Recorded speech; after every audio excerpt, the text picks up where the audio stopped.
서울이 28도 등 오늘과 비슷하거나 조금 낮겠습니다. KBS 라디오 저녁종합뉴스 아나운서 이각경, 남현종이었습니다.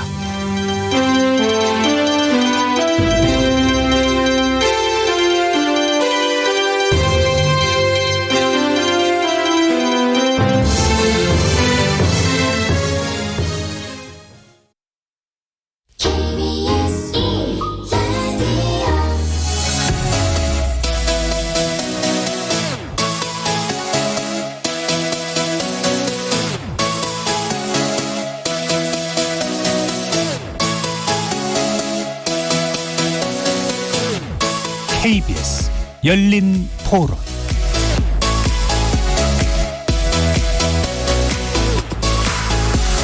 안녕하십니까. KBS 열린 토론 정준희입니다. 민생 안정과 국민의 안전에 매진을 하다 보니 다른 정치인들께서 어떠한 정치적 그 발언을 하셨는지 제가 제대로 챙길 기회도 없고 다른 정치인들의 정치적 발언에 대해서 어떠한 논평이나 제 입장을 표시해 본 적이 없다는 점을 생각해 주시기를. 국민도 속은 것 같고 저도 속은 것 같아요. 그 부분은. 저는 당연히 이거는 선거 이겼는데 이걸 나중에 이렇게 뭐 이런 일이 발생하겠어? 뭐 내부 총질이란다. 그때 제가 아득했다니까요. 선거 끝나고 나만 잊었던 건가? 다시는 국민들로부터 당 운영 문제로 걱정을 끼치는 일이 없도록 하겠습니다. 뭉쳐야 합니다. 분열한 조직은 필패하게 되어 있습니다. 윤석열 대통령과 이준석 전 국민의힘 대표 그리고 주호영 국민의힘 비대위원장의 목소리 차례로 들어보셨는데요. 어제 진행된 윤석열 대통령의 취임 100일 기자회견을 두고 언제나처럼 여야의 평가가 크게 엇갈리고 있습니다. 여당은 민생 현안에 대한 윤 대통령의 낮고 겸손한 자세가 돋보인 자리였다고 평한 반면 야당은 부끄러운 자화자찬 일색이었다고 비판했죠. 이 내용 포함해서 회견 하루 만에 나온 대통령실 인사와 직제 개편 내용들 일부에서 자세히 분석해 보겠습니다. 국민의힘 비대위원회는 인적 구성을 마무리하고 오늘 첫 회의를 가졌는데요. 비대위 순항 여부를 가름할 이준석 대표의 가처분 신청 인용 여부 전망해보고 또 당헌 80조 개정을 둘러싼 민주당 상황까지 이어지는 2부에서 꼼꼼히 살펴보겠습니다. KBS 열린 토론은 여러분이 주인공입니다. 문자로 참여하실 분은 샵 9730으로 의견 남겨주십시오. 단문은 50원, 장문은 100원의 정보 이용료가 붙습니다. KBS 모바일 콩 그리고 유튜브를 통해서도 무료로 참여하실 수 있고요. 이제 콩을 통해서 보이는 라디오로도 만나실 수 있습니다. 시민 논객 여러분의 뜨거운 참여 기다리겠습니다. KBS 열린 토론 지금부터 출발합니다. 살아있습니다. 토론이 살아있습니다. 살아있는 토론, KBS 열린 토론. 토론은 라디오가 진짜입니다. 진짜 토론, KBS 열린 토론.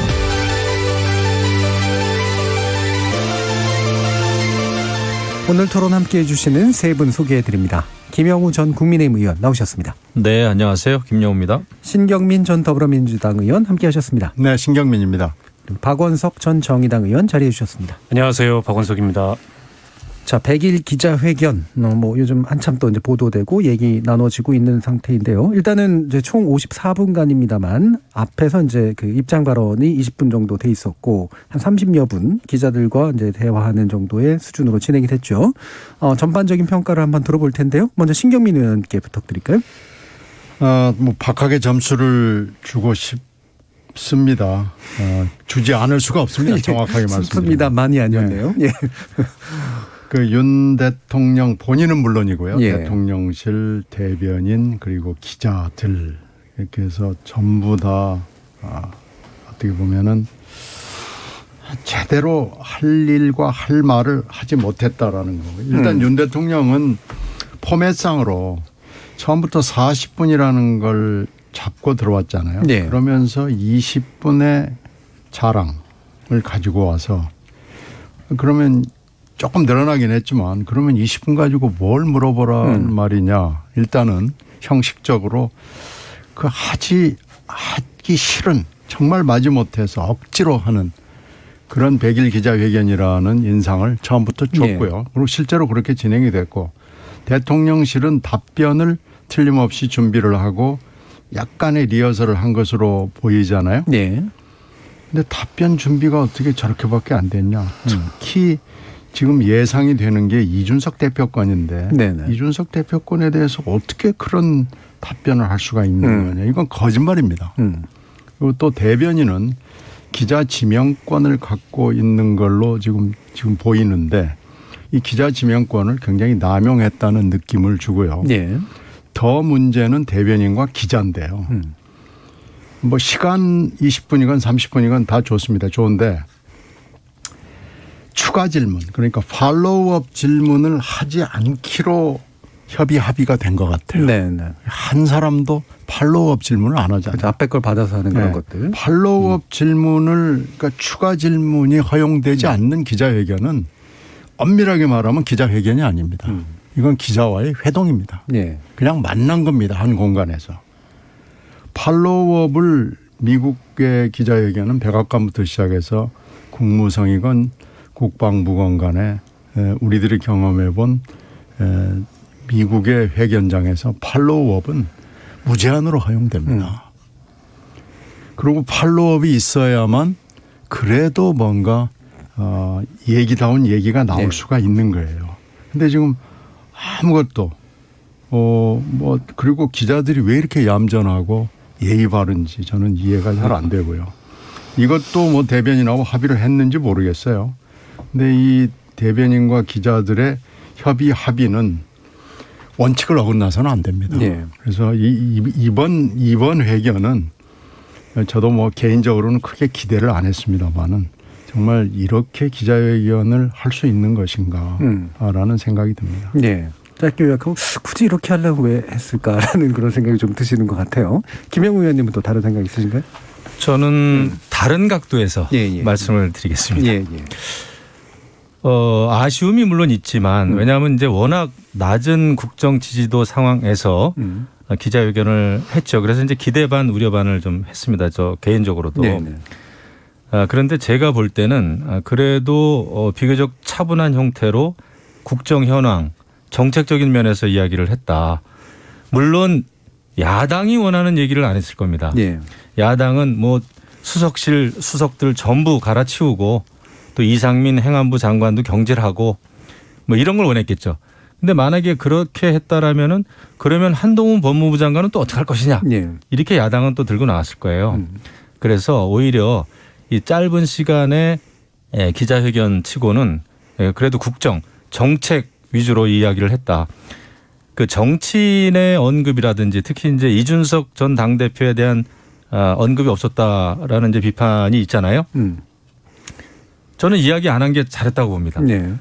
지금 이준석 전 당대표에 대한 뉴스는 너무 과잉이에요. 지금 매일매일 모든 언론과 방송 도배를 하고 있는데 대통령이 여기에다가 한두 마디 한들 그것은 설명도 안 되고 변명도 안 되고 오히려 일파만파일 겁니다. 네. 그것만 또 언론에 실리겠죠. 그런 측면에서 오히려 대통령이 이 발언을 회피한 것 같지만 저는 자제한 거라고 보고 오히려 잘했다. 결국은 이준석 원내대표 전 당대표의 건은 이제 법원에 가처분 신청으로 하나의 이제 계기를 맞게 되겠죠. 저는 거기에 일단 맡겨두는 게 오히려 낫다 생각을 하고요. 물론 뭐 점수를 후하게 주기는 어렵습니다. 제가 조금 아쉽게 생각하는 것은 이런 국정 지지도가 낮은 거에 대해서 조금 더 자세하게 이야기하면서 부족한 면을 조금 더 솔직하게 고백을 하고 국민들의 지지를 호소했다라면은 조금 더 좋은 결과가 있지 않았을까 생각은 합니다. 하지만 전반적으로는 저는 뭐 그냥 선방했다.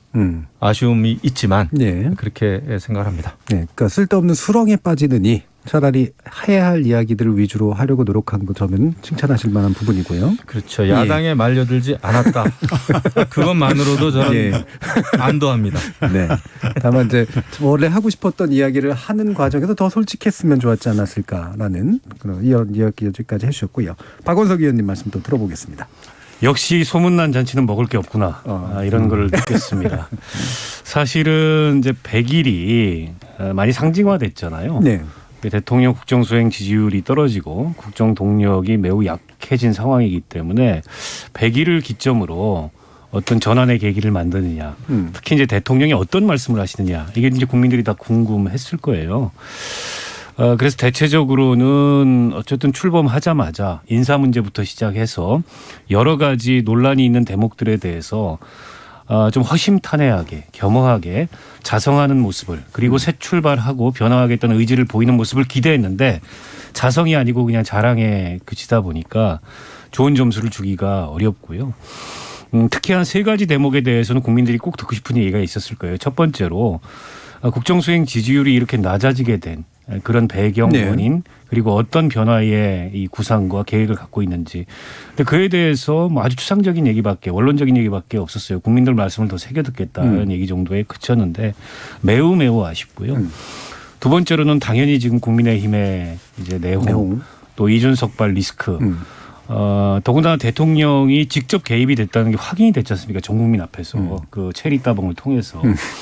그럼 거기에 대해서라도 뭔가 말씀이 있어야 되는데 그냥 다른 정치인의 말에 대해서 논평하지 않겠다라는 정도에 그친 것도 지금 상황에 대해서 굉장히 대수롭지 않게 생각하시는 거 아닌가. 네.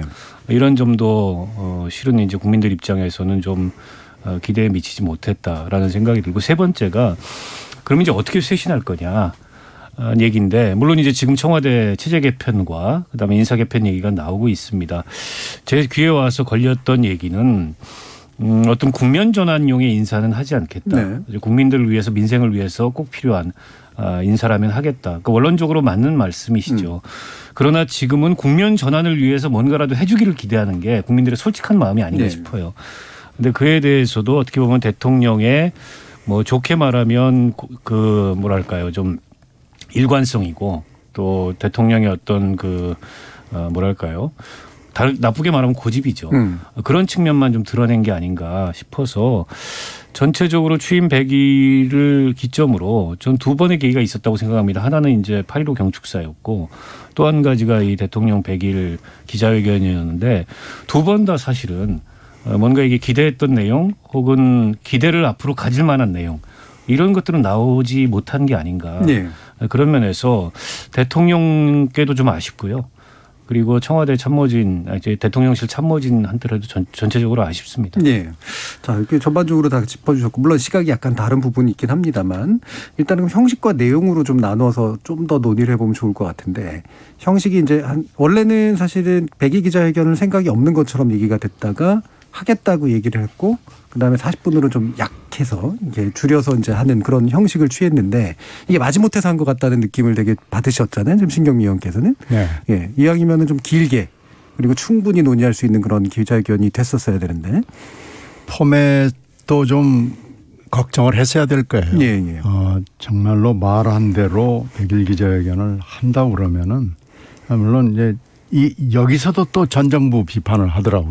예. 전 정부가 하던 것처럼 안 하겠다. 근데 저도 전 정부가 했던 거 다 역성을 들고 싶은 생각은 없습니다. 예, 예. 문재인 대통령도 기자들하고 별로 그렇게 썩 잘 지내지 못했습니다. 회견도 약속했던 대로 안 했고요. 그리고 뭐 100일 기자회견을 이렇게 비교해서 보면은 뭐 저도 음악을 쓰고 그러는 건 맞지 않다고 봐요. 그 대신 드라이하게 하는 건 좋은데 40분을 하면서 20분 자랑을 하는 프레젠테이션을 하는 그것도 아무 자료도 없이 하는 것은 그것은 처음부터 잘못된 기획이었고요. 네. 프레젠테이션은 대개 5분 뭐 그 정도 내외로 하는 게 맞았을 거고요.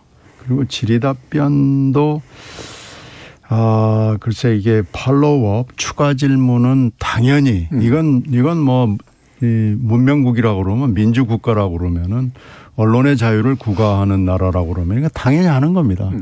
이걸 봉쇄한다는 발상을 하는 것 자체가 이건 대통령실 내지 특히 대변인이 잘못된 거예요. 네. 특히 그 대변인이라고 하는 분은 워싱턴에서 저랑 같이 특파원 시기가 좀 겹쳤습니다. 그래서 미국의 기자회견을 한 몇 년을 보고 들은 분이거든요. 그러면 미국의 백악관, 국무부, 국방부 기자회견을 보고 그 당시에 아주 치열했던 때가 있었습니다. 네. 같이 그때 근무했을 때 치열했던 시기들이 굉장히 많았거든요. 그걸 보면서 이걸로 추가 질문을 봉쇄를 하는 것 그리고 기자 지명권을 가지고 이걸 컨트롤하겠다고 생각을 하는 것 자체가 이 비민주적입니다. 그 아마 대통령의 심기경호를 위해서 그렇게 하고 걱정 마십시오. 저희들이 어떻게든지 할 수 있습니다라고 해서 대통령을 떠밀은 거 아닌가 싶어요. 네. 그냥 마지못해 억지로 끌려 나와서 말로는 지금 나는 쇼 안 합니다라고 그러지만 이 쇼 한 거 아닙니까? 그러니까 형식이 내용을 지배한다고요. 이런 형식을 가지고 무슨 기자회견에서 내용이 나오겠습니까? 네. 아무 질문이 안 나왔잖아요. 금방 박 의원 말씀하신 거 외에도 문자를 왜 그렇게 보내셨냐고 누군가 하나는 물어봤어야 되고요. 그 김건희 여사 왜 이렇게 매일 시끄럽냐. 한두 건이 아니지 않느냐. 심지어는 사적 채용 뭐 이런 걸 넘어서서 관저 계약까지도 이상하지 않느냐. 이거 누군가 물어봤어야 되고요. 주기환 비대위원 이거 대통령이 꽂은 거 아니요? 라고 물어봤어야 됩니다. 지금 비대위를 꾸렸는데 비대위에 윤핵관의 그림자가 어른어른거리는 거 아닙니까? 뭐 이것도 물어봤어야 되고 물어봤어야 될 것들이 널려 있는데 형식이 이렇게 지배하다가 보니까 내용으로 들어가서 아무 의미 있는 질문이 별로 나오지 않은 거예요. 그래서 이건 형식적으로도 잘못 생각. 이것이 대통령을 모시는 거라고 생각하는 대통령실이 정말 한심합니다. 네, 그럼 짧게 추가적으로 좀 드리고 싶은 질문이 이게 그래도 이렇게라도 좀 아쉽지만 하는 게 대통령에게는 좀 도움이 됐을 것 같으세요? 아니면 이게 오히려 별로 그렇게 큰 도움이 안 됐을 것 같아요? 큰 도움이 안 됐을 것 같아요. 자, 박원석 의원님. 저도 뭐 비슷한 생각인데요. 사실은 국민과의 소통을 굉장히 강조하고 계시잖아요. 그리고 도어 스태핑이라는 뭐 새롭고 참신한 형식도 만들어내셨고 논란은 많았지만 어쨌든 꾸준히 그걸 통해서 현안에 대해서 대통령이 소통하려는 의지는 전 좋다고 봅니다. 다만 이제 준비되고 그다음에 절제된 이제 그런 도어 스태핑이 안 되다 보니까 여러 가지로 이제 논란이 많이 일었죠. 태도 문제도 있었고. 저는 그런 적극적인 소통의 의지를 보일 거라면 이렇게 형식적으로 제한된 그런 기자회견보다는 이게 언론과 소통하는 게 곧 국민과 소통하는 거 아니겠습니까? 네. 그날 대통령도 그렇게 말씀을 하셨어요. 그렇다면 조금 더 개방적이고 조금 더 열린 그런 형식을 취했으면 어떨까 싶고 40분이라는 시간도 매우 아쉽고요. 그리고 모르겠습니다. 그 사전에 어쨌든 추가 질문을 안 하기로 혹은 뭐 기자 지명권을 대변인이 갖고서 그걸 이제 사전에 기자단하고 어느 정도 약속된 그런 기자회견을 진행한 건지는 모르겠습니다만 그러나 이제 지금 좀 전에 신 의원님도 지적을 해주셨듯이 나와야 될 질문들이 너무 나오지 않았어요. 김건희 여사에 대해서는 당연히 나왔어야 될 질문이라고 보고 이준석 대표에게 대한 질문도 하나 나왔는데 그 바로 뒤에 이어서 질문한 기자가 갑자기 그거를 무슨 그 외교 남북관계 이런 쪽으로 돌리더라고요. 어떻게 보면 흐름을 끊어버린 거죠. 그런 대목도 매우 아쉬웠고요. 물론 이거는 일방적으로 대통령이나 대통령실의 문제만이 아닌 저는 언론의 문제도 있다고 생각합니다. 네. 대통령이 취임 이후에 하시는 첫 기자회견에서 국민을 대신해서 질문을 하는 거라면 언론들의 질문이 훨씬 더 날카로웠어야 되고 어떤 성역도 없었어야 되는데 저는 언론도 뭔가를 의식한 선을 그어놓고 그 선을 넘지 않는 이런 모습을 보여서 지켜보는 국민들 입장에서 굉장히 답답했을 거라고 생각이 들고 저도 많이 답답했습니다. 그리고 좀 더 적극적으로 그 만약에 이 소통을 하려고 했다면 그걸 이제 지난 정부에서 했던 뭐 쇼라 이렇게 평가를 많이 하지만 현 정부에서는 국민과 직접 대화하는 방식도 있을 수 있지 않습니까? 네네. 국민과의 대화 같은. 근데 이제 그런 거보다는 어떻게 보면 하고 싶은 말을 그냥 거의 일방적으로 전달하는 그런 기자회견에 그치지 않았나 싶어서 매우 아쉽고요. 앞으로도 이제 도어 스태핑을 계속 하시겠다. 뭐 언론이 하지 말라 그럴 때까지 이렇게 말씀을 하셨는데 전 좋습니다. 근데 그렇다면 기왕 하시는 거 좀 더 절제되고 또 어떻게 보면 선택적 답변을 하지 말고 가감 없이 예민한 질문에 대해서도 답변을 함으로써 말로만의 소통의 의지가 아닌 실질적인 소통의 의지를 보였으면 좋겠다. 최근 들어가지고 불편한 질문은 답변을 안 하고 그냥 지나가세요. 그리고 국정 현안에 대한 질문도 답변이 굉장히 추상적이어서 저게 뭘 의미하는지도 잘 모르겠고 그건 소통이 아니죠. 그런 점을 좀 말씀드리고 싶습니다. 예. 이번에도 앞에 두 분하고는 다른 각도에서 말씀드리겠습니다. 예. 기자들의 질문을 문제 삼으셨는데요. 그건 말 그대로 기자들이 질문하는 겁니다. 네. 대통령실에서 조율하는 게 아니고 과거 정부에서는 아마 대통령실에서 질문 다 취합해가지고 조정을 했을 거예요. 근데 이번에 특징적인 것은 어느 누구도 기자들의 질문을 취사 선택 미리 또 연출하지도 않았고 조율하지도 않았다라는 거고요. 네. 그렇기 때문에 기자들의 질문이 잘못됐다고 생각하신다면 그거는 기자들을 탓할 일이지 대통령실을 탓할 일이 전혀 아니다라는 말씀을 드리고요. 또 하나는 김건희라든지 김건희 여사라든지 이준석 당대표에 대한 질문도 없었고 또 질문이 있다고 하더라도 너무 이제 회피했다 이런 또 말씀이신데 제가 볼 때 그렇지 않습니다. 그러니까 아까도 말씀드렸습니다마는 여태까지 매일매일 언론에 나오는 그 김건희 여사라든지 이준석 전 당대표와 관련된 이슈들은 매일매일 기사가 쏟아져 나오고 있어요. 어제 굳이 그 아까운 시간에 대통령에게 질의를 하고 답변을 한들 전혀 저는 지금 제기되고 있는 여러 가지 루머나 이런 거를 의혹을 해소할 수 없다고 봅니다. 예. 그렇기 때문에 질문도 하지 않았을 것이고요. 그다음에 오히려 어제는 정책적인 질문들이 꽤 많았고 정책 국정 현황에 대한 또 설명도 많았어요. 저는 그게 중요하다고 보고 그런 흐름으로 가야 된다고 봐요. 앞으로는. 사실 어제 새벽에도 북한이 순항미사일 2발을 쏜 날입니다. 그 정도로 우리 대한민국이라고 하는 나라는 국제 질서 또 한반도 안보에 있어서 굉장히 중요한 지금 환경에 처해 있어요. 그런 질문과 그런 답변이 나오는 게 정상이죠. 그래서 어제도 이제 여러 가지 비핵화 문제, 그다음에 이제 북한 문제, 또 나토 정상회담 문제 등등 이야기가 나왔고 질문도 나왔다고 봅니다. 저는 그런 것이 오히려 필요하다. 야당이 볼 때는 지루하고 재미없고 뭔가 속 시원하지 않을지언정 사실 필요한 기자회견은 어제 같은 기자회견이다. 네. 어제 같은 기자회견을 오히려 자주 더 해야 앞으로 우리 정치가 사실 제대로 간다. 이런 생각이 좀 네. 듭니다. 예. 형식에 대해 굉장히 다른 관점에서 얘기해 그렇죠. 주셨는데. 그다음에 도어 스태핑을 매일 하지 않습니까? 그리고 지금 대통령은 임기에 5%밖에 지나지 않았어요. 앞으로 국민과의 대화라든지 아니면 조금 더 시간적인 여유를 두고 하는 기자회견, 국민과의 대화 이런 건 앞으로 하겠죠. 예. 그래서 어제는 이제 그 취임 100일 기자회견이기 때문에 너무 많은 욕심을 부릴 수가 없었다. 그래도 하나 안도하는 것은 쇼는 안 했다.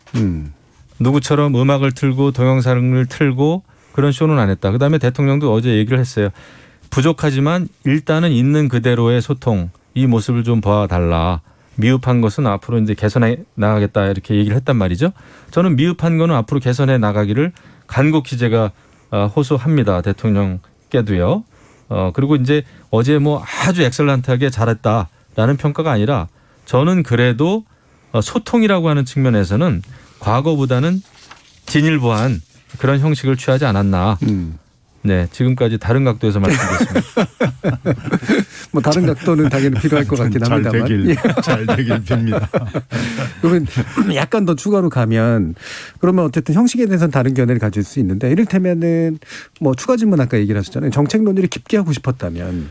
그거는 기자들에게 물어봐야 될 상황이죠. 왜냐하면은 미리 기획을 한 게 아니기 때문에 네. 소위 짜고 친 그 고스톱이 아니기 때문에 앞선 기자의 질문에 대한 답변이 미흡했다 하면은 다음 기자가 그거를 치고 더 들어갔어야 되죠. 네. 근데 그러지 않았다는 거예요. 왜냐하면은 질문이 모호하면 답변도 모호할 수밖에 없는 것이고 사실이요. 네. 그것은 어제 그 대통령을 탓할 일은 아니다라는 생각을 하고 그리고 솔직히 질문이 있다고 해도 속 시원한 답변이 불가능한 게 너무 많아요 지금. 네. 제가 볼 때는 그렇습니다. 거의 의혹과 루머와 그렇게 따지면은 전직 대통령 청와대에서는 더 많은 그런 게 있었죠. 사적 채용이라든지 이런 게. 네. 그렇기 때문에 그것은 지금 저도 뭐 이제 과거 정부 이야기하고 싶진 않지만 그렇게 따지면은 지금 이제 언론에서도 그렇고요. 지금 민주당에서 별로 할 얘기는 없다. 이런 생각을 하죠. 네. 이거 가지고는 더 많이 얘기하기보다는 그럼 쟁점으로 차라리 더 들어가는 게 나을 것 같은데요. 저는 이 부분은 좀 확실하게 눈에 띄는 게 윤 대통령이 이제 이준석 대표에 대한 이제 질문을 받으면서 정치인들에 대해서 일일이 코멘트하지 않는다. 잘 안 듣고 일부러 말하지도 않는다 이랬는데 예전에 이제 박홍근 원내대표에 대해서도 말한 거하고 되게 유사한 궤란 말이죠. 이게 이제 이를테면 이 논쟁은 하지 않겠다라고 얘기하는 태도나 발언으로서 적절했다고 보시는지 아니면 다른 방식이 필요했다고 보시는지. 아니 저는 대통령의 그 말씀이 일단 사실이 아니라고 예. 봅니다. 예. 코멘트 하셨잖아요. 내부 총질이 나는 당대표 없어지니까 당이 잘 된다. 그게 이제 만천하의 국민들한테 공개가 됐어요. 그러니까 다른 정치인들의 발언이나 다른 정치인들의 정치 행위에 대해서 대통령이 신경을 안 쓰고 있거나 모르고 있다라는 건 저는 말이 안 된다고 생각하고요. 당연히 알고 계실 거고 그 기자회견을 직접 봤는지 아니면 기사를 봤는지 모르겠지만 그걸 모른다고 생각하지 않습니다. 물론 거기에 대해서 대통령이 어제 기자회견 책상에서 또 어떤 코멘트를 했다면 그게 또 빌미가 돼서 말꼬리를 잡는 이런 장면이 연출됐을 수도 있습니다. 지금 이준석 대표의 심리 상태나 이런 걸로 봤을 때. 그런 면에서 답변이 절제될 수밖에 없고 뭐 구구한 답변 이런 걸 하기는 어려웠을 거라고 보는데 이제 그럼에도 불구하고 나는 어쨌든 이 지금 여당이 보이고 있는 모습이나 또 이 여의도에서 일어나고 있는 정치하고는 굉장히 동떨어져 있는 사람이야라는 거는 사실 그게 그 올바른 태도는 아니죠. 대통령은 1호 당원이기도 하고 그리고 대한민국의 제 첫 번째 정치인입니다. 대한민국을 대표하는. 그런데 마치 이런 그 정치와는 동떨어져 있는 그걸 초월한 어떤 존재인 듯한 그런 태도를 취하는 건 좀 온당치 않다고 보고 실제로도 그렇지 않지 않습니까? 사실상 그동안에 당무에 관여하지 않는다라고 말씀을 해오셨지만 그게 사실이 아니라는 게 이번 그 논란의 과정에서 밝혀졌고 이번에 이제 비대위 구성되는 과정을 보더라도 돌고 돌아 다시 윤핵관이네 이런 느낌을 지금 국민들이 받고 있잖아요. 거기에 과연 대통령실이나 대통령 의지가 실리지 않았겠느냐라는 것도 제가 보기에는 좀 믿기가 어렵고요. 그런 면에서 봤을 때 어제 그 질문에 대해서 조금은 더 뭐 건조한 답변을 하더라도 네. 조금은 더 성의가 있었어야 되는 거 아닌가. 국민들 입장에서. 네. 그런 면에서 굉장히 아쉽고요. 앞으로 이제 뭐 가처분도 있고 또 비대위가 어떤 모습을 어떻게 보일지 지금 국민의힘의 그 이른바 내분 내용 상황에 여러 가지 고비들이 있습니다만 가장 중요한 거는 대통령이 어떤 생각을 갖고 있는가 그게 아닐까 싶어요. 네. 사실은 지금 이제 당과 대통령실의 관계라는 게 뭐 예전에 다른 정부 시절에도 마찬가지였습니다. 당청 관계라는 게 수직적일 수밖에 없고 그 대한민국 대통령제의 숙명이긴 한데 윤 대통령 말씀은 나는 그걸 벗어나겠다. 난 정치를 안 했던 사람이기 때문에 기존과는 다르다. 이런 그 태도를 비치셨는데 그렇지 않아요. 제가 보기에는 오히려 과거보다 더 권위적인 그런 면모들이 보이고 있어서 우려스러운 대목이 있는데 그에 대해서 그냥 어제처럼 나는 그런 거 모르고 그런 거하고는 초월해 있어라는 거는 사실과도 다르고 또 국민들이 기대하는 모습이 아니지 않았나 싶습니다. 사실과도 다르고 기대에도 흡족하지 않은 답변이었다. 이명훈 의원님. 제가 볼 때 그 정치인들의 발언에 대해서 이제 신경을 안 쓰고 있다. 그 발언은 제가 볼 때 좀 잘못된 발언 같아요. 그건 이제 대통령이 국회 그 정치 경험이 없구나 그런 면에서 저는 그런 생각이 딱 들었습니다. 예. 보통의 경우에는 우리처럼 이제 정치를 좀 해본 사람들은 정치인들의 발언에 대해서 저는 다양한 경로를 통해서 듣고 있습니다. 좋은 얘기든 비판이든 제가 앞으로 잘하는 데 있어서 약이 되도록 노력하겠습니다. 이런 게 이제 정답이에요, 솔직히. 정치적 발언. 예, 정치를 좀 해본 사람들에게는. 예. 근데 이제 워낙 지금 뭐 이준석 전 당대표와의 관계도 그렇고 사실 대통령이 지금 굉장히 난처한 입장 아닙니까, 솔직히. 네. 그 체리 따봉 그 메시지가 이제 세상에 드러나면서 굉장히 난처할 거예요. 그렇기 때문에 이제 뭐 정치인들의 발언에 대해서는 신경을 안 쓰는 모습을 보이는 게 오히려 좋겠다라는 정무적 판단인지 어떤 조언을 받았는지 모르겠지만 네. 어제는 약간 그런 의도가 비춰졌어요. 근데 이제 그러다 보니까 듣는 입장에서 그래도 어떻게 대통령이 정치인들의 발언에 신경을 안 쓸까라는 초보적인 지금 의구심이 든단 말이죠. 그래서 그런 거는 역시 정치 경험이 좀 없구나라는 생각이 들었어요. 네. 그 점은 뭐 앞으로 이제 좀 더 고쳐가면 될 것이고 또 하나는 지금 비대위 말씀하시면서 자꾸 이제 윤핵관들이 다시 비대위원이 된 거 아니냐, 대통령의 의중이 담긴 게 아니냐 이런 이제 비판들 하세요.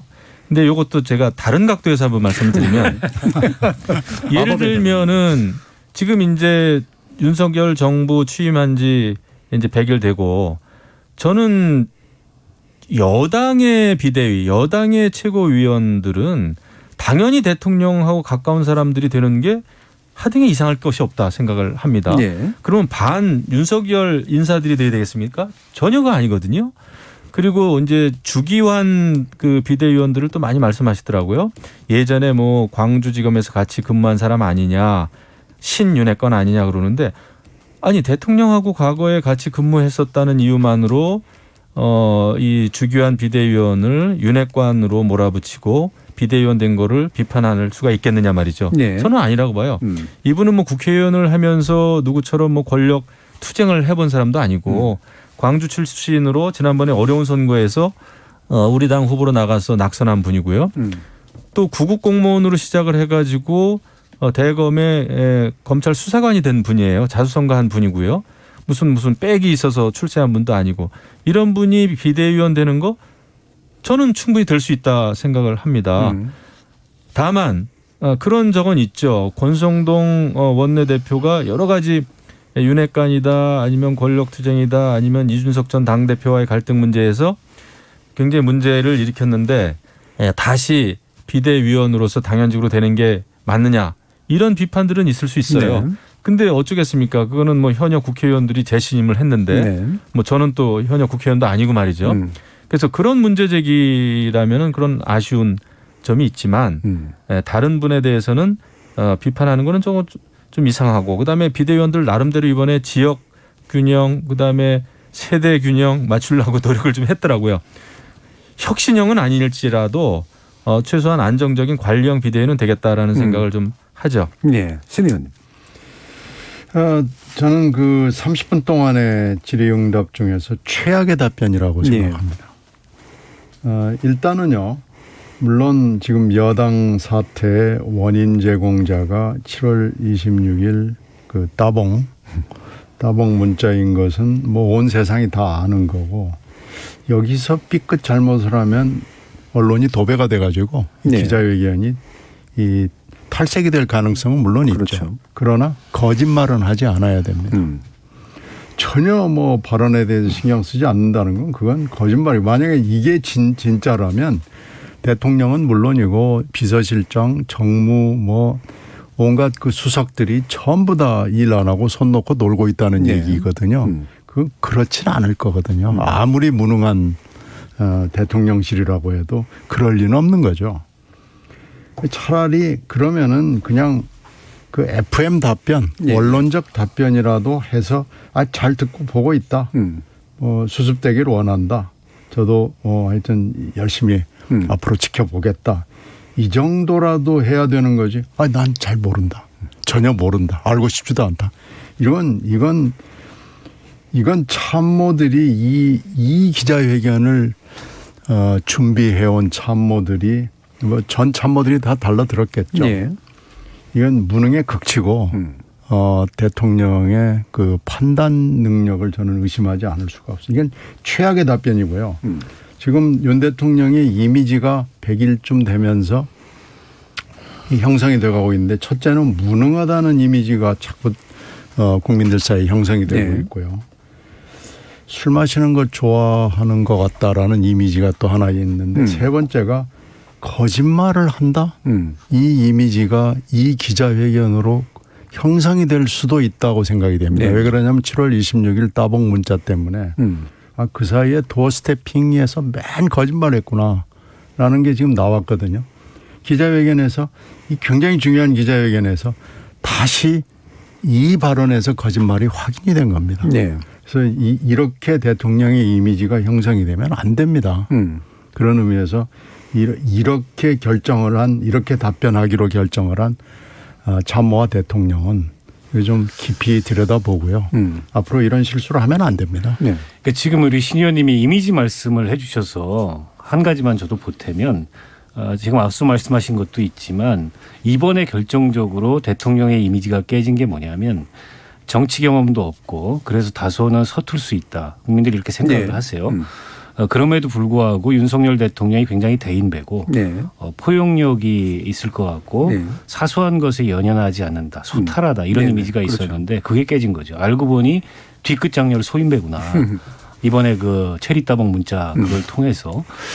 근데 그건 치명적이에요. 네. 사실은 윤석열 대통령이 이렇게 정치 신인으로서 급부상하게 된 계기는 문재인 정부하고 이게 좀 각이선 측면도 있지만 검찰총장 때 보여줬던 그런 면모, 풍모 이런 것들이 굉장히 좀 이 통이 크고 뭔가 이게 좀 스케일이 클 것 같다 이런 이미지가 있었거든요. 저는 그게 이제 산산조각이 났다고 네. 봅니다.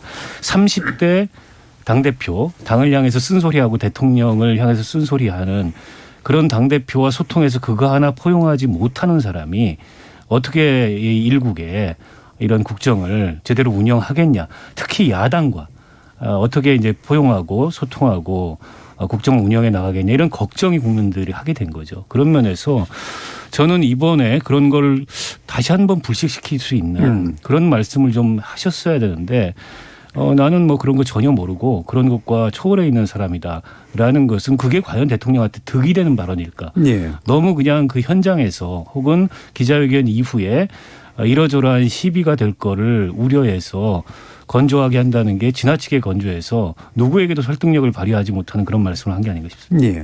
지금 일부에서 기자회견 문제를 주로 얘기를 해봤는데요. 사실은 뒷부분에서 대통령실 개편 문제랑 비대위 문제도 좀 더 얘기를 했어야 되는데 충분히 시간 좀 가서 일단은 청취자 문자 좀 들어보고 이어지는 2부 첫 순서로 한번 그 내용을 더 해보도록 하겠습니다. 정인진 문자 캐스터. 네, 지금까지 여러분이 보내주신 문자들 소개합니다. 양광숙님. 기자들과 사전 협의가 있었나 의구심이 들 정도였습니다. 질문 같은 질문도 없었고 윤 대통령 본인은 일에 매진하느라 정치인 발언에 신경을 못 썼다니 이건 무슨 말입니까? 협치 의지가 전혀 없었다는 건가요? 위재성님, 지난 정부 문재인 대통령의 기자회견 벌써 잊었습니까? 당시 평가도 그리 좋지 않았습니다. 김희영님, 일본 기자 질문에 대한 답변은 누가 들으면 일본 대통령의 답변 같았습니다. 실망스러웠습니다. 우크라님, 질문자를 선정하는 대변인이 이미 기자의 질문을 추측할 수 있었을 텐데 이건 정교한 칼질 아닌가요? 9909님, 소통 의지만 확인한 기자회견이었습니다. 지지율 상승은 둘째고 깎이지 않는 게 목표라고 생각한 자리였다고 생각됩니다. 7086님, 취임 100일 기자회견에서 이준석, 김건희 등 특정 인물에 대한 질문을 하는 건 아닌 것 같습니다. 김덕명님, 핵심 질문이 아닌 피상적인 질문들만 쏟아낸 기자회견, 직업의식도 없는 영혼 없는 기자들의 무능함을 보여준 장면이었습니다. 라고 보내주셨네요. 네, KBS 열린 토론. 이 시간은 영상으로도 생중계하고 있습니다. 유튜브에 들어가셔서 KBS 일라디오 또는 KBS 열린 토론을 검색하시면 지금 바로 토론하는 모습 보실 수 있습니다. 방송을 듣고 계신 여러분이 시민 농객입니다. 계속해서 청취자 여러분들의 날카로운 시선과 의견 보내주세요. 지금까지 문자캐스터 정의진이었습니다. 토론이 세상을 바꿀 수는 없습니다. 하지만 토론 없이 바꿀 수 있는 세상은 어디에도 없습니다.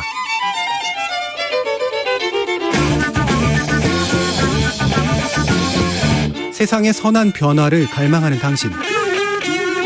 정답이 아니라 질문의 힘을 믿는 당신.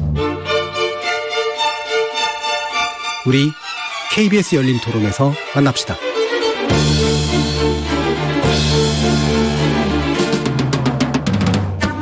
KBS 열린 토론 2부 신경민 전 더불어민주당 의원, 박원석 전 정의당 의원, 그리고 김영우 전 국민의힘 의원 이렇게 세 분과 함께 여야 양당 상황 그리고 대통령실의 개편에 관련된 문제들 점검해보는 시간 갖도록 하겠습니다.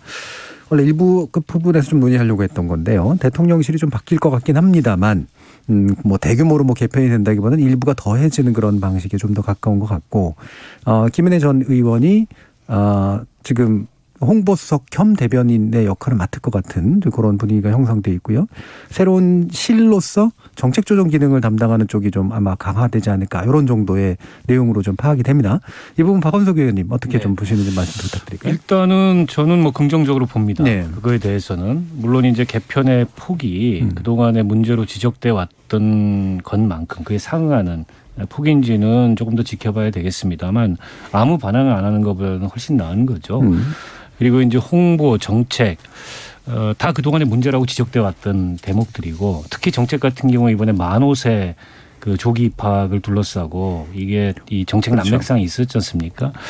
그러니까 역대 정부에서 보면 이제 정책실장이 있어서, 정책실이 있어서 그게 이제 총괄 컨트롤 타워 역할을 하는데, 현 정부에서는 국무회의를 중심으로 장관들이 네. 책임 장관으로서 역할을 좀 더 해주기를 기대하는 이제 그런 차원에서 정책 컨트롤 타워를 따로 두지는 않았으나, 그렇죠. 역시나 이게 이제 그 불협화음을 어떤 좀, 빈틈이 드러났고, 어쨌든 대통령제 국가에서는 대통령이 중요한 국정 현안들에 대해서 다 보고를 받고, 그리고 다 어쨌든 숙지하고 그에 대해서 정부가 지금 일을 어떻게 진행하고 있는지를 알아야 됩니다. 그런 차원에서 저는 뭐 청와대가, 대통령실이 행정부를 장악한다 이런 차원에서가 아니고, 예, 정책을 컨트롤하고 조율하고 그리고 국정 전반을 파악하는 그런 어떤 기구로서 정책 컨트롤 타워는 꼭 필요하다고 생각하기 때문에 이번에 그걸 두겠다는 것은 굉장히 긍정적으로 평가를 하고요. 다만 좀 아쉬운 대목은 이제 여기서 그칠 거냐라는 측면에서 조금은 더 어떻게 보면은 좀 적극적인 쇄신의 그런 모습이 나타났으면 좋겠다. 지금 비서실장 같은 경우에는 관료 출신이고 주로 이제 경제 부분 관료를 했던 분인데, 지금 사실은 대통령실에 좀 부족하게 느끼는 것은 정무적인 역량, 정무적인 관리 역량 이런 게 너무 없다. 너무 이게 늘공 출신들이 많고 너무 검찰 출신들이 많다. 그러다 보니까 이제 국회나 여의도하고 소통도 잘 안 되고, 심지어는 여당하고도 소통이 잘 안 되는 거야. 이런 문제 제기가 있어요. 그런 면에서 비서실장이라든지 뭐 정무수석이라든지 이런 기능에 있어서도 조금 더 적극적 보완이 있었으면 좋겠는데, 아직 뭐 그런 단계까지 미치지 못한 것 같아요. 그러나 이제 이번 개편에 그칠 게 아니고 추가적인 개편이 있으리라고 보고요. 추가적인 개편에서는 좀 더 적극적인 그런 방향성을 띄었으면 좋겠다, 이런 생각입니다. 네, 김영우 의원. 정책 네, 김영우 의원님 먼저 좀 들어볼까요? 그 어제 이제 기자회견에서는 인적 쇄신을 상당히 중기 장기적으로 좀 미루나 보다, 이런 그 인상을 받았는데, 오늘 이제 보니까 수석실에서 이제 정책기획 수석이 생기는 것 같고요. 또 홍보 쪽도 이제 개편이 되는 것 같아요. 저는 그래서 윤석열 대통령이 어제 잘했다는 생각이 드는 거예요. 왜냐하면 말보다는 실천이 중요해요. 그래서 어제는 사실은 이런 인적 쇄신에 대해서 이야기를 별로 안 했는데, 미룰 것처럼 얘기했는데 바로 오늘 그 단행을 하지 않습니까? 저는 그게 중요하다고 봐요. 그게 실천력이다 생각을 하고, 어제 이제 기자회견 뭐 잘했느니 못했느니 특히 야당에서는 굉장히 비판들을 많이 하지만, 그래도 기자회견 이후에 바로 이거 하지 않습니까? 저는 다 기획을 했다 이렇게 생각을 하고요. 그래서 역시 말보다는 실천이 중요하다, 잘하는 일이다 생각을 하고, 그리고 이제 야당 입장에서는 수석들 전부 바뀌기를 요구하겠죠. 왜냐하면은 대통령에 대한 비판 차원에서 수석들이 일을 못한다라는 게 이제 전반적으로 그런 것들 비판의 내용 아닙니까? 근데 모두 다 갈 수는 없는 거죠. 그리고 저는 야당은 수석들이 무능하기 때문에 갈아야 된다라고 요구하는 거는 좀 아닌 것 같아요. 오히려 여당에서 문제가 있으니 대통령 수석실 개편이 필요하다라고 요구할 수는 있습니다. 근데 야당에서는 대통령의 참모진들 아닙니까? 수석들은. 그런데 무슨 뭐 부패하거나 비리에 연루됐거나 이러면은 물론 경질을 요구해야 되지만, 그 외적인 요구로 그냥 비판을 위한 비판 차원에서 다 갈아엎어야 된다라는 거는 조금 저는 와닿지는 않더라고요. 그리고 저는 뭐 오늘 이제 김대기 대통령 비서실장이 나와서 정책 조율의 문제, 여태까지 미흡했던 점들을 쭉 나열하면서 이제 인적 쇄신에 대해서 이야기를 하더라고요. 그리고 이번 주말쯤에 아마 뭐 홍보를 포함한 여러 그 좀 시스템 이런 거에 조금 변화가 있지 않겠나 그런 거를 이제 주말에 다시 한번 브리핑하겠다 이런 약속을 했단 말이죠. 저는 예. 앞으로 대통령이 얘기했듯이 여태까지 잘못된 점, 미흡한 점을 되짚어보고 정책적인 면에서 더 잘할 수 있도록 또 조직적인 면에서도 잘할 수 있도록 개편을 계속해 나가기를 예. 바라는 마음입니다. 이게 말보다 실천이라고 할 때는 이제 말만 하고 실천 안 할 텐데 이게 바로 다음날 실천할 거였으면 말을 미리 좀 해줬으면 좋았을 것 같은데. 정치 경험이 없다 보니까. 예, 어떻습니까, 신경민님? 이게 지금 장관들하고 같이 하겠다는 기치를 내걸고 주범한 거 아니겠어요? 그런데 이게 잘 안 되는 것 같아요. 네. 이번에 정책 혼선이 이번뿐만 아니고 지난번에 노동부 건도 보고 이렇게 몇 견을 보면은 이게 아직 장관들하고 대통령하고의 어떤 래퍼라고 그럴까요? 네, 뭐 이런 게 관계. 전혀 형성이 안 돼 있는 거 아닌가. 서로 어려워하고 대통령은 뭘 어떻게 짚어야 되는지도 잘 모르는 것 같고요. 사실 총리의 역할이 이제 그런 데서 굉장히 중요한데 또 총리는 잘 보이지 않는 것 같고 그래서 대통령, 총리, 각 부처의 장관들 이게 이제 굉장히 융합이 돼서 유기적으로 굴러가야 되는데 그런 데서 실패하는 것이 여러 번 비걱거리는 소리가 난 거죠. 그래서 지금 정책 수석을 두는 걸로 일단 지금 브리핑이 됐는데 이게 또 이제 해봐야 되겠죠. 네. 또 그분이 이제 산업부 출신이 되는 걸로 지금 돼 있는데 이 산업부 출신 이 정책 수석이 얼마나 역량을 발휘할 수 있을지 그것도 미지수고요. 일단 시도 자체는 이게 너무나 작은 청와대 지금 한 30%가 전 정부보다도 줄었다는 거 아닙니까? 이 30%는 굉장히 큰 숫자죠. 예. 그러다 보니까 여기저기 이제 펑크가 나는 거다라는 거에서 일단은 해야 되는데요. 홍보를 굉장히 개편하는 걸 중요하게 생각하는데 저는 홍보의 문제도 물론 있지만 홍보의 문제는 본질적인 건 아닌 것 같아요. 네. 그러니까 본질적인 문제부터 하나씩 해나가야 되는 건데 그냥 얼핏 생각나는 것은 시민사회 수석이라는 분이 이 100일 동안에 자기 일도 아닌 것 같은데 가끔 나와서 염장 지르는 소리를 여러 번 했어요. 예. 그래서 이분은 뭐 하는 분인지 잘 모르겠고요. 이번에 펠로시 방안에서 보면은 외교 라인이 어떻게 저렇게 할 수가 있는가라는 아주 걱정스러운 대목들이 네. 좀 몇 번 보였습니다. 그래서 이 외교 라인도 진짜 현실 외교나 비전을 가지고 하는 것인가 좀 의심스러운 대목이 있고요. 이 정책 문제에 대해서는 이거 가지고 다 했다고 생각하면 안 될 겁니다. 네.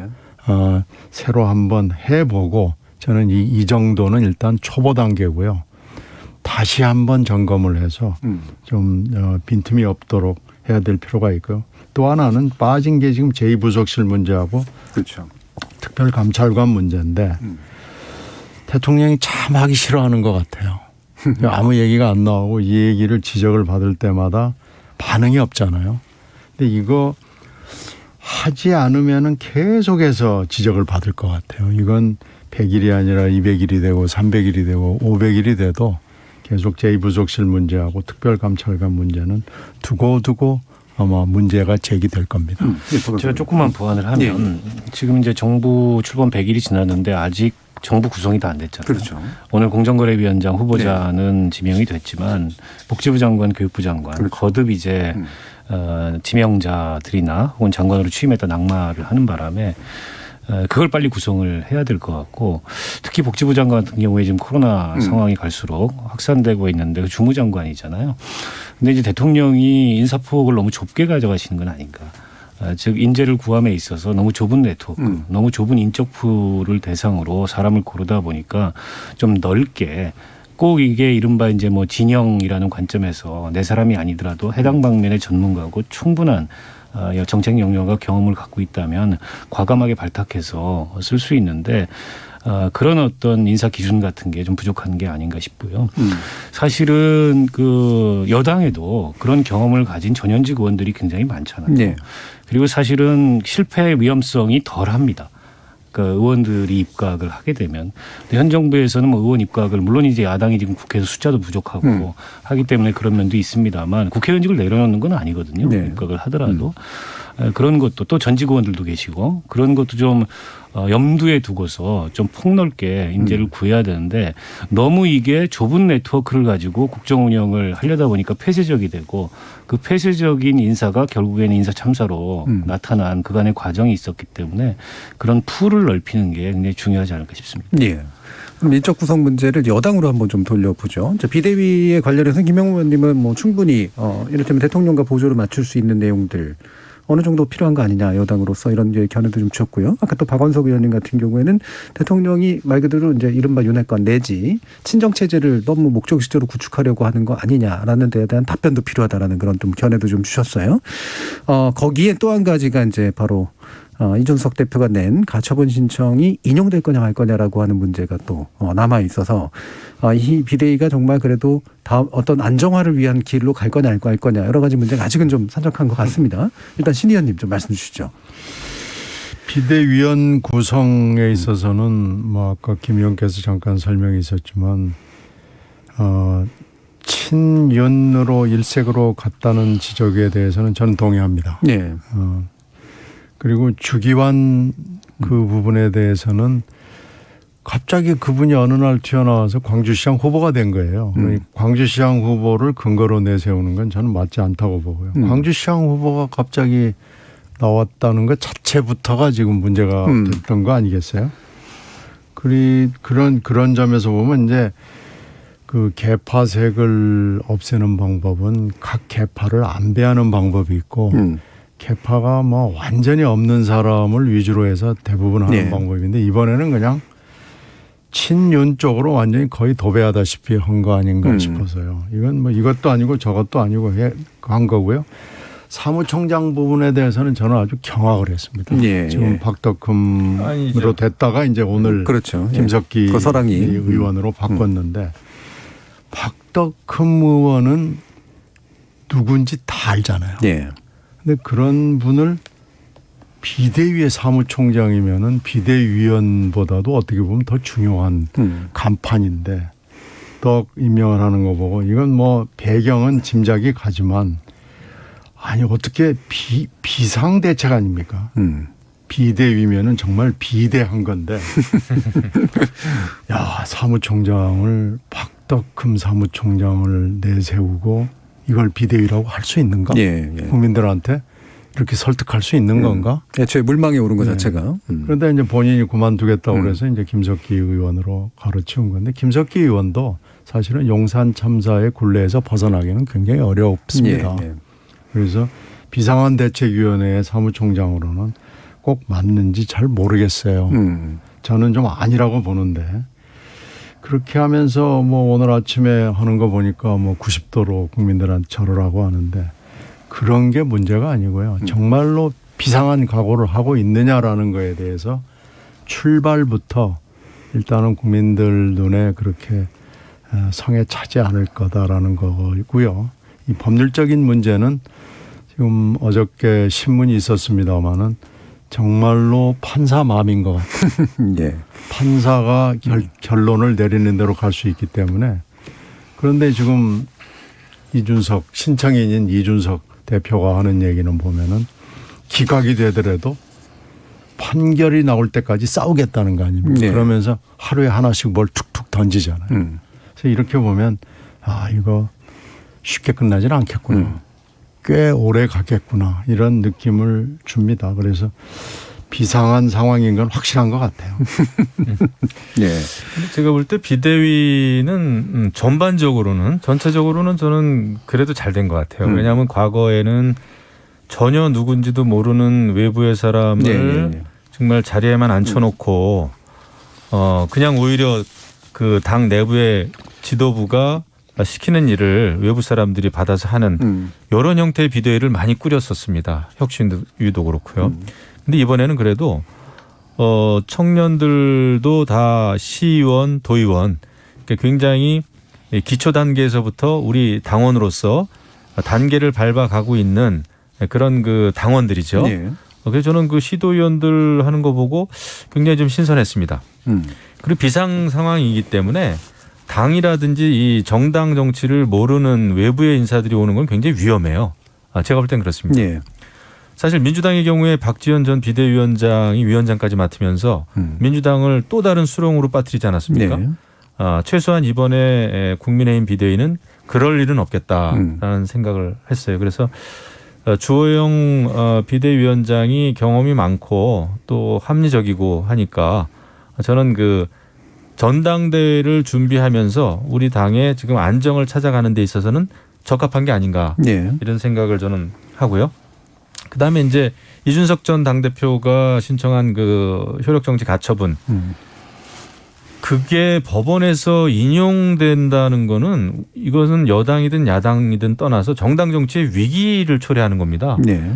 저는 정당 안에서 결정된 정치적인 의견 그런 그 절차에 대해서 법원의 잣대로 법의 잣대로 이것을 판단하기 시작하면 앞으로 이제 각 정당이 공천 때마다 낙천한 사람들이 또 효력정지 가처분 신청 내고 엄청날 겁니다. 그렇겠죠. 그래서 저는 물론 정치라고 하는 것은 기본적으로 법적인 절차를 따라야 되는 게 맞지만 정당에서의 어떤 회의 그 내용이라든지 그 결과는 정치적인 것이거든요. 그래서 법치와 정치는 일치를 하지 않습니다. 그걸 우리가 감안한 상태에서 저는 이번 그 법원의 판결 저는 기각되기를 저는 원하죠. 기각될지 인용될지는 저는 사실 모릅니다. 제가 점을 칠 수도 없고. 근데 인용돼서는 안 된다라는 게 제 정치적인 경험상 그걸 이제 저는 바랄 수밖에 없어요. 적어도 정당 정치의 어떤 원활함을 위해서는. 박원석 의원. 일단 뭐 인용이 되면은 거의 아노미 상태가 그렇겠죠. 되겠죠. 여당은 지금 비대위가 그 순간 기능이 정지되고 뭔가 새로 수습하기 위한 새로운 기구를 꾸려야 되는데 그 정통성이 어디에 있는지부터 복잡한 문제가 펼쳐질 거고요. 근데 이제 기각이 되더라도 이 상황이 끝날 것 같지가 않아요. 오늘 이제 본안 소송까지 냈습니다. 네. 그거는 이제 계속 가겠다. 그러면서 장외 정치를 통한 여론전을 계속 하겠다. 자칫하면 이게 이제 네버엔딩 스토리 비슷하게 전개될 가능성이 있고 비대위는 멀리 갈 것도 없이 권성동 원내대표가 당연직 비대위원으로 들어간 건 비유를 하자면 불이 나서 소방대가 출동했는데 방화범이 그 소방대에 끼어 있는 거예요. 국민들 시선에서 이게 이해할 수가 있겠습니까? 그래서 혁신의 의미는 전혀 없는 비대위고 결국 전대준비위. 그것도 빠른 시간 내에 아마 연내에 저는 전대를 열 거라고 보는데 전대준비 정도 기능밖에 하지 못하지 않을까 그렇게 예상하고요. 아무튼 이게 이제 출구를 찾은 듯 보고 싶겠지만 국민의힘 내부에서는 저는 여전히 출구를 못 찾고 있다고 생각을 하고 이준석 대표가 지금도 이제 대통령을 계속 직격하면서 여론전을 펼치고 있는데 근데 이 여론전에서 이준석 대표가 더 우위에 있어요. 제가 보기에는. 이른바 윤핵관이라는 분들은 윤핵관이라는 이름 뒤로 다 숨어가지고 제대로 된 항변조차 하지 않고 있잖아요. 그렇죠. 나오는 순간 타겟이 되죠. 근데 국민들 눈에는 오히려 이런 비상 상황으로 만든 거는 윤 대통령이나 윤핵관이 자초한 측면이 크다. 이런 여론이 더 높은 것 같습니다. 네. 자, 뭐 비대위 얘기 더 해보고 싶습니다만 남은 시간 또 민주당 얘기도 해야 돼서요. 민주당 이제 핵심 쟁점이 됐던 게 이제 당원 80조. 다시 말하면 기소된 당직자에 대해서 당직 직무를 정지시키는 그런 조항에 대해 아예 개정을 하자라고 해서 개정 논의가 있다가 결국 비대위 결정으로 일단 유지하는 1조는 유지하고 이제 사망을 1조 1항을 유지하고 사망을 일부 개정하는 그런 방식으로 타협을 했다라고 볼 수가 있는데요. 이 부분은 신 의원님 말씀 좀 일단 먼저 좀 들어봐야겠습니다. 일단 당무위하고 뭐 중앙위가 남아 있기는 해요. 그런데 지금 그 대충 사망을 개정하는 걸로 의견을 모아가고 있고요. 1항 개정에 대해서는 박용진 후보가 문제 제기를 했더니 원내대표가 정치적 목적을 위해서 이거 문제 제기를 하는데 동의해 줄 수가 없어서 의원총회를 못 하겠다고 그랬다가 이게 이제 말이 안 된다고 생각해서 열었어요. 열었는데 16일 날 오전 11시에 열더라고요. 이건 무슨 얘기냐면은 어영부영 하겠다는 거죠. 근데 그날 예기치 않게 거센 반응이 나왔습니다. 80조를 당원을 고친다는 게 이게 말이 되느냐라는 얘기가 각 거의 참석자들의 상당 숫자가 반대를 하는 뭐 이런 예기치 못한 상황이 생기면서 이제 브레이크가 걸린 거죠. 네, 의원들 안에서 이제 반대 분위기가 네. 좀 많았다는 그래서 거죠. 이제 네. 또 선수별로 뭐 모임을 하겠다 뭐 이렇게 나와서 이게 이제 어떻게 보면 비대위가 물러선 거죠. 그런데 이게 이제 3항이 되면서 3항은 이걸 판단하는 주체를 윤리위에서 윤리심판원 당무위로 넘기는 예. 거거든요. 근데 이게 어떻게 보면은 정문에서 막 막아서니까 세문으로 들어간 뭐 그런 격입니다. 그래서 결과적으로는 80조를 고치기는 고치는 거죠. 예. 이건 이제 쉽게 가는 거죠. 당무위는 윤리심판원하고는 뭐 구성과 여러 가지 기능 자체가 작동 원리가 다르기 때문에 예. 더군다나 만약에 친명계 의원들이 최고위원으로 대거 진출을 하게 되면은 이게 다 당무위원이 되거든요. 예. 최고위원들이 다 이제 당무위원으로 일단 들어가죠. 그렇게 되면은 당무위를 누가 어떻게 운영할 수 있느냐라는 건 뭐 뻔한 거고요. 저는 뭐 그게 1항이건 3항이건 간에 지금은 좋지가 않아요. 시기적으로나 여러 가지로 정치적으로 봐서도 그렇고요. 당헌 80조를 지금 손대는 건 맞지 않다고 생각하는 사람인데요. 그러니까 결국은 세문으로 들어가서 80조를 개정하는 셈이죠. 예. 그래서 그렇게 굴러가고 있는데 최종 결론은 조금 더 있어 봐야 되긴 합니다만은 지금 방향은 하여튼 3항 개정 쪽으로 가고 있습니다. 그러니까 원래는 이제 기소가 되면 정지가 되는 건데 윤리심판원의 이제 결정에 의해서 근데 개정 논의가 있었던 건 그것이 이제 혹시라도 정치적이거나 이럴 수가 있기 때문에 아예 없애자라고 얘기하기도 했고 또는 그렇지 않고 다른 판단의 기구들을 만들거나 또는 이제 뭐 조건들을 만들거나 굉장히 다양한 논의였다가 지금은 이제 그 결정 권한, 예외 사항 결정 권한을 이제 당무위로 넘기는 그런 사항이 지금 돼 있는 거죠. 예, 박원석 의원. 아니 80조 1항 개정하려고 했다가 당내 거센 반발이 있으니까 그건 멈췄는데 멈춘 건 전 잘한 것 같아요. 네. 자치직의 여론의 비판을 더 크게 살 수 있어서. 근데 이제 80조 3항은 기존의 그 정치 탄압일 경우에 그걸 취소할 수 있는 판단의 권한을 윤리심판원에서 당무위로 가져가는 건데 당무위는 아시다시피 당대표를 포함해서 뭐 국회의원들, 시도당 위원장 이런 사람들로 구성이 되잖아요. 상대적으로 당대표가 컨트롤을 할 수 있는 기구이기 때문에 이게 이제 이재명 의원을 위한 맞춤형 이것조차 위인설법 아니냐는 비판이 있는데 근데 저는 민주당의 진정한 리스크나 실험들은 지금이 아니라고 생각해요. 네. 이재명 의원이 만일에 기소된다면 그 다음에 그 상황이 전 열릴 거라고 보는데 그걸 정치 탄압이라고 당내에서 자의적으로 주관적으로 규정하더라도 국민들이 그걸 정치 탄압이라고 보느냐 이게 훨씬 중요한 문제죠. 그렇겠죠. 지금 국민의힘이 비상 상황을 선언했는데 예.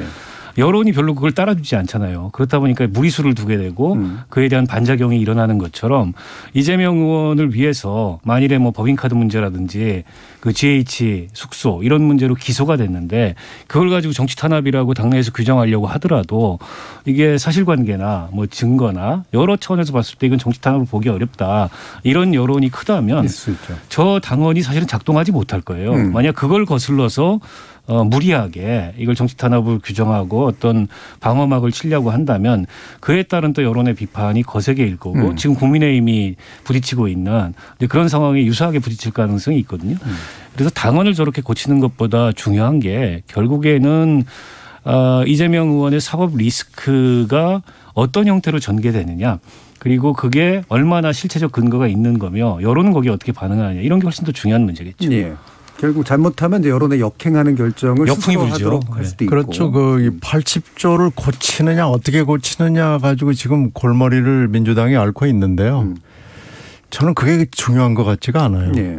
진짜로 그 공소장에 써 있을 기소 내용이 무엇이냐. 그리고 이것이 정치 탄압이냐 아니냐. 네. 이런 판단이 지금 중요한 것이지. 80조가 사실 있어도 방탄하려고 마음 먹으면 방탄할 수 있습니다. 네, 얼마든지 할 수 있고요. 80조만 가지고도 정치 탄압을 받고 있는 당대표가 있다고 그러면은 방탄해야 되고 할 수 있습니다. 그래서 80조 뭐 1항이냐 3항이냐 이렇게 당원을 놓고 논란을 벌이고 있는 자체가 그렇게 의미가 없는 거다라고 생각합니다. 예, 김영우 의원님. 요거는 그 앞선 두 의원님하고 같은 각도에서 말씀을 민주당 얘기는 드리겠습니다. 같은 각도에서 하시는군요. 이거는 지금 민주당이 정말 망하는 길로 가고 있다 생각합니다. 네. 여당이든 야당이든 그 민심에서 멀어지면 당은 망하는 거거든요. 근데 결국은 지금 그 민주당이 이재명 의원의 그 방탄 역할을 하기 위해서 80조 가지고 막 고쳐보려고 그러다가 민심의 역풍에 맞닥뜨려 가지고 그걸 유지하면서 80조 사망을 고치겠다. 그러면서 이제 우상호 비대위원장은 절충을 했습니다. 이렇게 얘기를 하더라고요. 이건 절충이 아니죠. 신경민 의원님이 말씀하신 대로 정문으로 들어가려고 하다가 안 돼서 쪽문, 옆문으로 갔는데 옆문이 제가 볼 땐 더 큽니다. 제가 볼 때는. 정치 탄압이라고 생각하면은 이 당직 정지된 것을 처리할 수 있다. 그것을 당무위에서 결정하겠다. 윤리심판원은 그래도 외부에 계신 분들이 좀 참여를 해서 민심이 조금 반영이 될 수 있는 기구입니다마는 당무위원회는 당대표가 의장을 하잖아요. 또 최고회의의 의장도 당대표잖아요. 결국 지금 상황으로 봤을 때는 뭐 이재명 후보가 거의 당대표가 될 게 거의 확실시 되는데 그러면 양쪽에서 이재명 의장의 얘기를 들을 수밖에 없는 거죠. 그렇게 봤을 때는 결국 민주당은 이재명 방탄 조끼 만드는 작업을 역시 하는구나 이런 생각이 드는데 그거는 민주당의 저는 굉장한 그 과오다라고 생각을 합니다. 그래서 민심에서 계속 멀어지면 민주당도 여당에 대한 비판의 칼날을 좀 날카롭게 해야 되는 거 아니겠습니까? 그래야 사실은 여야가 공존하면서 좀 더 좋은 정치가 될 텐데 지금 국민의힘도 힘든데 민주당도 제가 볼 때는 너무나 힘들게 보여요.